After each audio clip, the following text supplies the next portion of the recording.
high-end florals and Italian style ouds from Southeast Asia. High-end Italian perfume at its best in luxury. Xerjoff delivers with those elements, especially in the Alexandria series, which we're covering today. I'm Brandon with Therapeutic Fragrance. Love that you're here. Stay tuned for the review. All right, today we have Oud Stars Alexandria 3 in the Oud Stars collection by Xerjoff. Forget what order it goes in, but it's part of the Oud Stars collection. It's part of the Alexandria collection. Xerjoff's behind it. The DNA is full and present in it. I believe only 99 bottles are made of this, or the gold crush bottles. Maybe there's gonna be different kinds of bottles afterwards. Not clear on that. $325 for 50 ml Italian perfume. It's an aromatic gourmand. Notes include Palisander, rosewood, lavender, cinnamon, Bulgarian rose, cedar, lily of the valley, oud, amber, sandalwood, musk, and vanilla. I believe this is the fourth Xerjoff we have on the channel. Getting very familiar with the house's DNA. I put it in between a Fragrance Du Bois and an Amouage. It's toned down from Fragrance Du Bois and just a bit more oomph than an Amouage. And the DNA, the overall feel, the overall air, what projects and carries all the notes I just read. I'm really into the DNA and the accords, the aids that houses make, and that's where I would put this one. I would put it above both brands as far as luxury and rich fill. It just has that. I mentioned there are synthetic bases I like. This is the type that I do like. It feels really rich and luxurious. It comes off that way. It smells that way. People around you that smell you, same thing. It fits, suits, nicer clothing. That's what you picture. Polo games and whatnot, upper class. It is what it is. I think that's kind of their target market as well, but that's just the feel of the smell of the Xerjoffs I've had. Definitely Italian flair.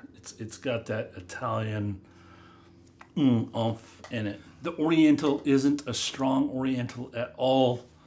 Think of it as Italians using Oriental spices, and that'll give you a little bit of picture. The lavender is just beautiful, a beautiful floral that feels metallic, feels just a bit wet. The lavender feels spicy and just more oomph to it. Not strong herbal lavender, but just a pretty floral that's there. The oud is soft and buoyant, carries through the entire wearing of the perfume, deserves oud in the name. Their Oud Stars collection, I absolutely love. I have another one. I mentioned it in my top 10 oud list, and I'll get a full review of that one. It's also in the Oud Stars line. Just they're not showing off any of the. They're showing off the best of the oud, what oud can do for luxury. The luxurious facets of oud, Xerjoff is really nailing to a T in their compositions for me. The three Oud Stars ones I've smelled and worn, that's where each one of them are at for me. I would put this on a more feminine side, kind of with the DNA. I'd go 60-40. Men could pull this off. Classed up Italian men would fit. It fits that whole scene very, very well. You wouldn't know either or, unisex 2 and 2. But yeah, beautiful cinnamon, tangy rose play together in kind of the heart, while it dries down to just a luscious vanilla musk with light butter on top. I'm sure that's the sandalwood note in there. Oud is part of the dry down as well. Again, the luxury facets of oud. I think it's Lausud they're using in this. I think I read, so softer, fruity, vibrant notes that come off in the perfume. Very pleasing, very luxurious, as I mentioned.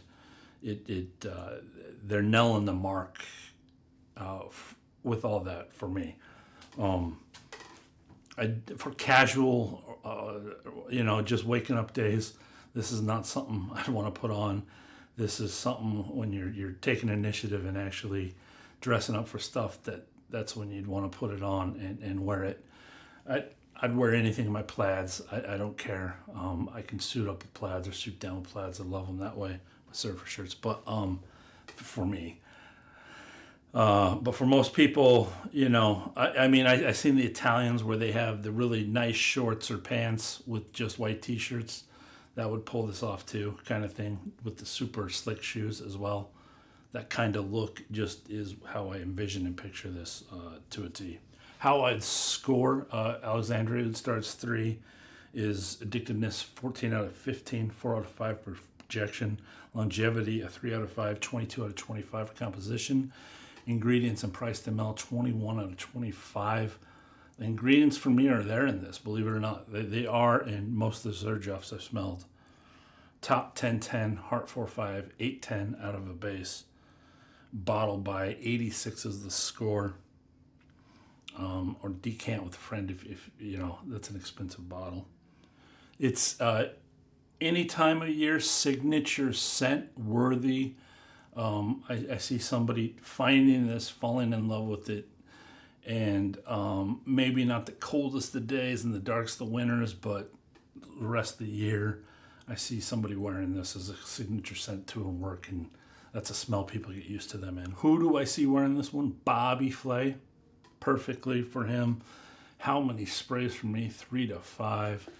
Most of the Xerjoffs project. They will go the 2 feet. People are going to smell it on you. They're going to smell your sillage. It has a medium tail for me. I know people know I'm wearing a perfume cologne. When I walk past them, coffee shops or whatnot, it has that sillage. It has a scent bubble. If I put it on wrist, it's going to reach my nose. So it's definitely over a foot scent bubble. That's what I have for those dynamics of the perfume. All right, another review is up and out. Xerjoff's a house I get behind with the mixed media and luxury. You and yours be safe. I love you guys, and be blessed.